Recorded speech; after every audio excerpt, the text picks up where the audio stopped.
Our next paper is one being delivered, and I hope you don't mind doing formality. Shahram, Amin, Galib, and Ihsan, and our discussants are Ayesha and Ali. The paper is Online Disinformation as Control, Exploring Iranian Regime Strategies to Divide and Discredit Influential Dissidents. Thank you, Toya. Well, this is again, as I mentioned, we do work collaboratively, and this is a joint paper, but I'm happy to speak to the paper during Q&A. Perhaps we can go to the whole team. So this paper is interested in how the Islamic regime in Iran has used the internet to expand its control over the population. And the time frame for this study is basically what happened at the end of 2022, last year, when there was mass protest against the government, against the killing of Mahsa Amini, who lost her life, killed, because of her supposedly bad hijab. Iran erupted in revolution for months and months. There were mass rallies, calls for the downfall of the regime, calls for the end of Velayat al-Faqih, which is a system of government that puts the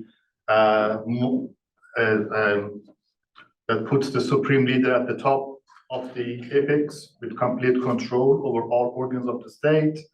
So quite an existential challenge.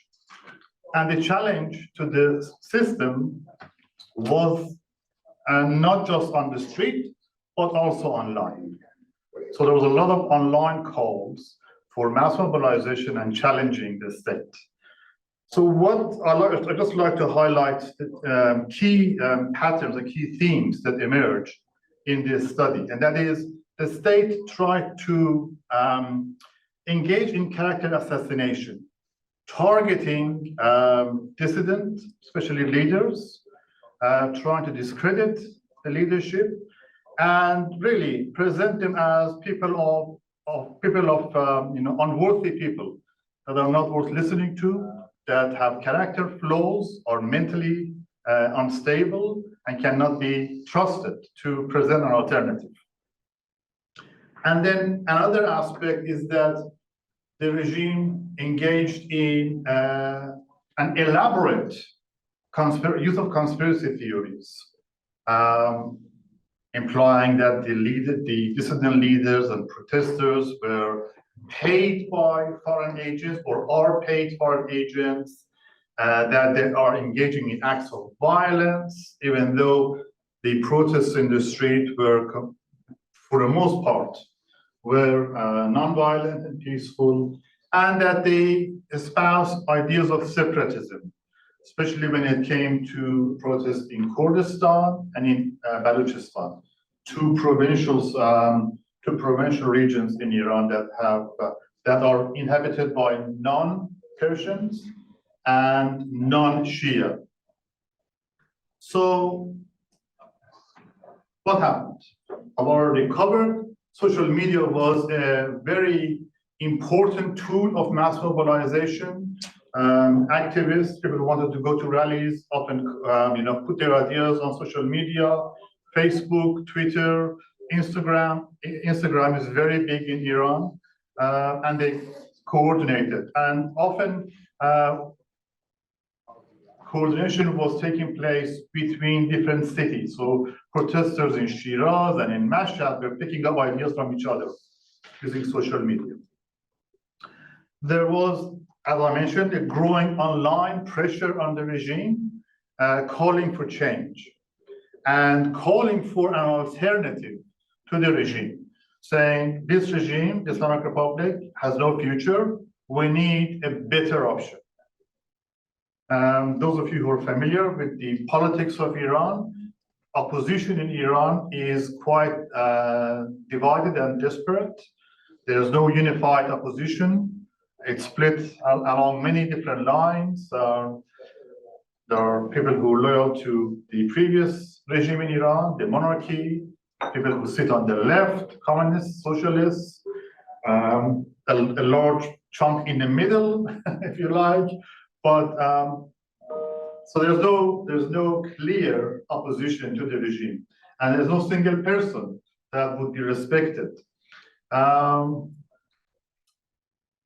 As this was happening, the regime was becoming very responding to protests violently. There were killings in the street, shooting in the street. So tensions were rising on the streets and also online.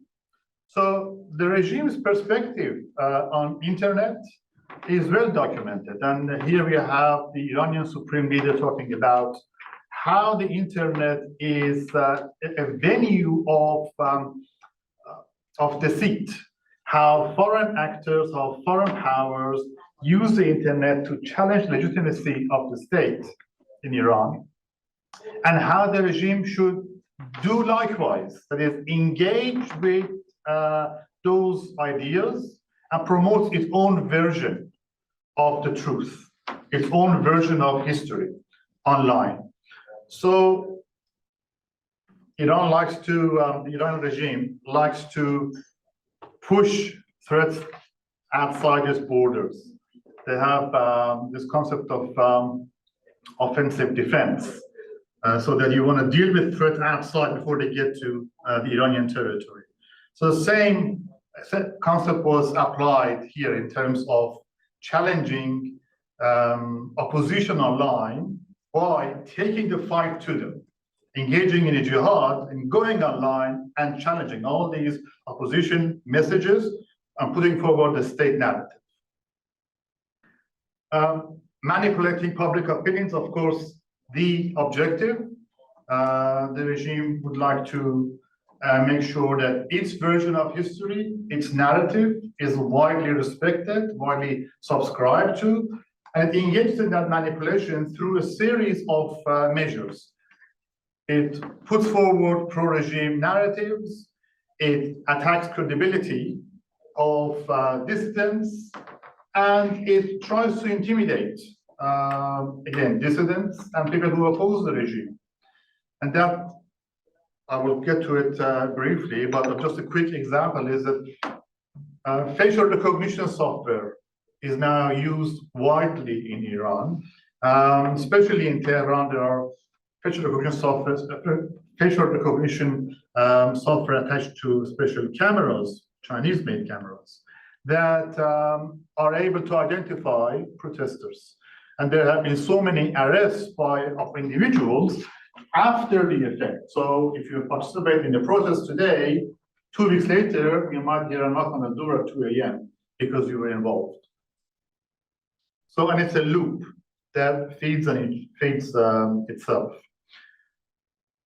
Big lie is the conceptual framework that we are adopting for this.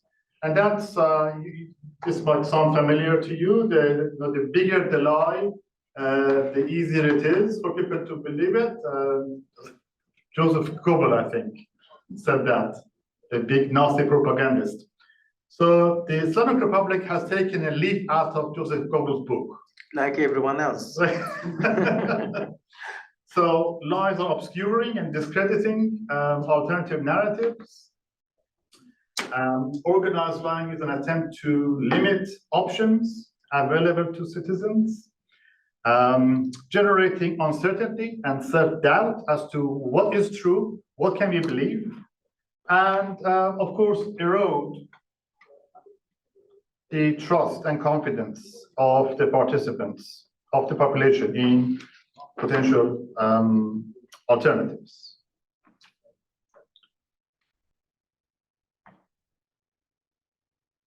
Right. Now, why organized lying? It seems, as Ihsan says, that's a common strategy that's adopted by many authoritarian regimes because it seems to work.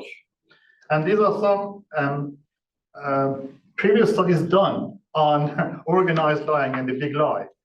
Tweets containing false information can be retweeted 70% more than accurate tweets, accurate information on tweets.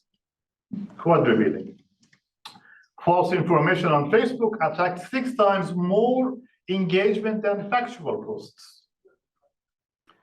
People tend to disseminate falsehood further, faster, deeper, and more broadly than the truth. It's another study in 2018.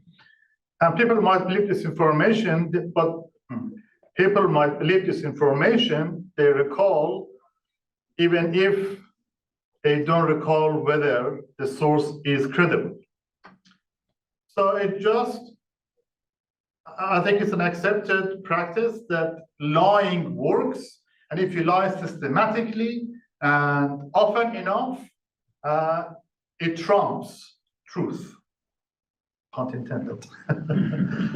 Okay, so the target of Big Lie and the government's disinformation campaign, as I mentioned, is are social celebrities who engaged in the public discourse and criticism of the regime during the 2020 and 23 protests, influential dissidents inside Iran and prominent dissidents outside Iran, so the diaspora community. The celebrities were often humiliated, labeling them as mentally ill, again, incapable of saying anything concrete or meaningful. This is a picture of Benjamin Netanyahu with his hands full of blood of Palestinians, and Iranian dissidents were often tied with the Zionist regime, tied with the United States, and brushed by painted by the same brush that they are furthering a US/Israeli agenda, a Zionist agenda, or they're working as agents of Mossad. And again, that they support violence and murder. This is quite revealing. This man is Maulavi Abdul Hamid. He is the highest Sunni scholar in Iran. He is the Imam of Sunni community in Sistan, Balochistan, and he has been vocal, and it's documented.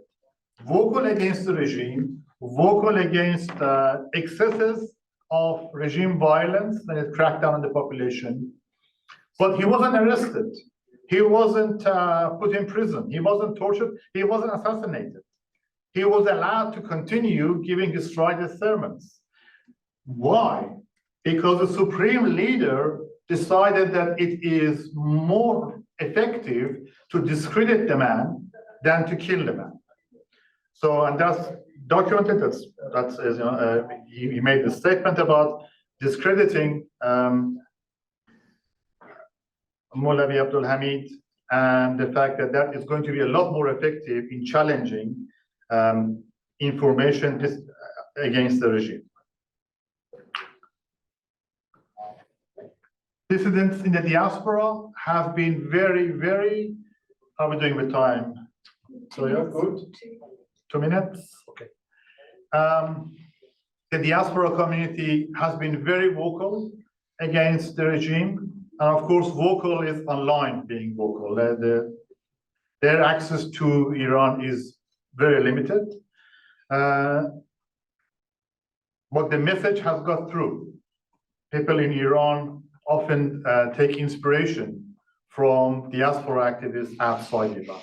And that's why the regime identified the diaspora dissident activists as a target and moved to discredit them. So again, labeling them as the merchants of crisis. There were so many stories about how Iranian dissidents, especially, I forget the lady's name now. Let's get Masih, yeah. Masih Ali Nejad. Masih Amin Nejad. Right? Ali Nejad. Ali Nejad. Thank you very much. So Masih Ali Nejad, who was a former journalist and has been living in the US, very vocal, very active on media, social media, has been invited to meet the administration in the White House with photos and everything. So Masih Alinejad became the target of Iranian online character assassination as someone who is financially benefiting, gaining from the misery of people in Iran. So as one example. So that's the pattern. Discrediting individual dissidents as merchants of bloodshed. And then, again, subjecting them to humiliation, saying they're incompetent, they have betrayed their country, have sold out, and that they promote separatism.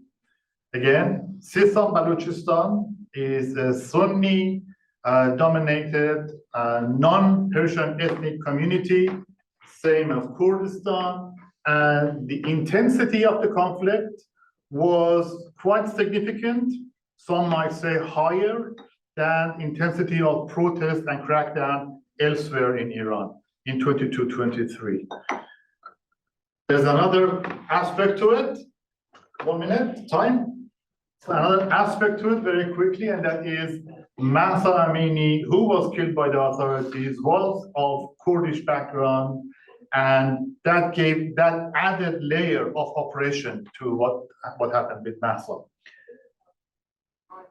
Okay, very quickly. So conclusion. So the regime has been engaging in framing the information space by flooding social media, just challenging the criticism and putting its own version forward. Flooding social media, eroding trust in the leadership, potential challengers to the Iranian regime, disrupting hopes that there is an alternative, that this message that there is no alternative to the Islamic Republic. This is a very strong undermining message, so disrupting hope, and controlling the impact of online activism on the physical world. And my colleague insisted we should acknowledge our funders for this project. So we have, Thank you. Gero Henkel is funding this project. Thank you very much for your time. Thank you. And we have our discussants, Ayesha and Ali. Ayesha. Yes, there you are. Thank you. Yeah, sure. Thank you, Shahram. That was very interesting, and I could see that there were between how the Taliban are now strategy, and of course they made that easy because they are learning how the authoritarian states are embedding these strategies and utilizing them to control dissidents, political dissidents. I mean, of course, you're the expert here, but I would, as someone who's interested both research and personally in this political authoritarianism, I would really like to see, because Iran has a very sophisticated way of digital authoritarianism, and we've seen that happening. But we've also seen dissidents online as well. We saw that in the Green Revolution, which was a result of the election crisis in 2009 and 10. And then some gas and power outages, and of course, recently in Mahsa Amini's case. I would really like to know, and maybe you're already doing that, to see over time how these strategic utilization of digital media has changed. Because every time there is a hurdle for these activists, the regime finds a new way. So I would be very interested in knowing how, because other authoritarian regimes, specifically those who are not very sophisticated in the use of digital, the digital influence like the Taliban, who I study, might have a lot to learn from the Iranian regime. The second thing that I would like to know is, we know that there have been rampant internet bans and bans on specific platforms as well in Iran. So how do then these political dissidents find alternative platforms, as Ihsan was already was mentioning as a feedback to my presentation about Clubhouse or others. So that would be interesting. And the last thing, because your presentation and the study, I understand, focuses on the Zan Zindagi Azadi, the women freedom movement that resulted and emerged as after the killing of Mahasamini. How was Nargis Mohammadi, who's the Nobel Peace Prize winner, who is still in prison, what disinformation or conspiracy theories were spread around that, specifically because now an Iranian woman activist became the Nobel Prize winner? Because I know that I was following this very closely, and there were some conspiracy theories online around the time that said that Amini was killed by the US just to find an excuse to create these this political dissent, and of course the uncertainty and destabilization within the regime. And one more thing that I'll just close it here, but I would be really interested to know that when the internet shuts down, how does that impact those political activists who live within the country and are using online platforms or digital technologies to continue their revolution or resistance or activism on ground? So yeah, thank you. And I'm really looking forward to reading this chapter. Thank you, Shahram. Thanks so much, Ayesha. Those are really good points. It is a puzzle for me too. What happens when the regime shuts down the internet? Because that has happened. It happens. Or slows it down, even if it's not completely shut down. It does create big challenges to activists. It's an angle that we will look into, definitely. And the point you made about authoritarian learning is so valid, and the regime is so agile. It is constantly learning and adapting to new ways of activism. And innovating as well. Very innovative, yes. Thank you for that. Thank you, Ayesha. And Ali Mamouri. Thank you. Iran is always interesting case for study, and every time you look at it, you have to expect something new. It's a wider environment for authoritarianism and for conspiracy theories and other aspects of this workshop. Thanks for Dr. Shahram. It was very interesting paper. I just have a few suggestions to add. First of all, I think it's good to add also the idea that the Supreme Leader invented to the concept of insiders and outsiders. This was one of the common strategies of the regimes. The paper already talks about it, but mentioning this concept as a strategy adopted and created by the Supreme Leader would be very interesting. The concept of there are true Iranians and there are fake Iranians. The true Iranians deserve to be decent citizen and have a good life here and live here free and have the freedom. But the fake Iranians should leave the country or should be oppressed in the street. And when you make them insider and outsider, that will be very easy for you then to affiliate the outsiders to Israel, to ISIS, to other entity that you can portray them as an enemy of the nation and then eliminate them easily without any problem. The other thing that I would suggest is the attempt that Iranians regime-affiliated media do it constantly to promote the extreme opposition media. When they want to talk about the opposition, they don't go to the moderate opposition, they don't go to academic or to the respectful journalists or activists, they go to the crazy people and show them, see, they are talking about immorality, they are corrupted, they are affiliated with Israel, they went to Israel, they went to Saudis, they are receiving funds from the enemies of the country, and that will be very easy to generalize the complete opposition and say all of them are similar and let's just get rid of all of them. That would be a great thing to add also. And the particularities of Iran also is very interesting. There are something in Iran which is not existed in other countries in the region. First of all is the cultural and the language barrier. Is the country that almost is disconnected from the entire region. They don't speak Arabic, most of them don't speak English, they don't have access to the free information that will make it very easy for the regime to promote its own propaganda and to act freely without a serious alternative.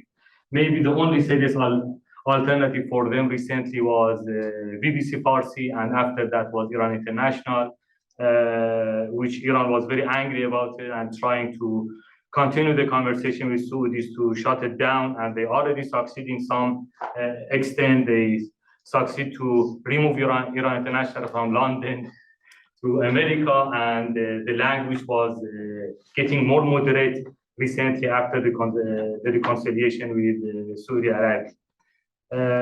And in the same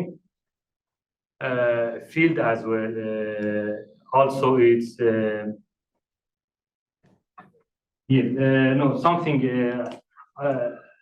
another comment that I would suggest to have it here is also again the using of the big data in Iran. Iranian regime is almost able to track any single text message or any single post by collecting the big data, and they obtain the great technologies to have this big data, and through this big data draw priorities. Through these priorities get to a certain important post and message and track them and bring them down from their house very easily or from their location. This is also maybe it's a good things to be added.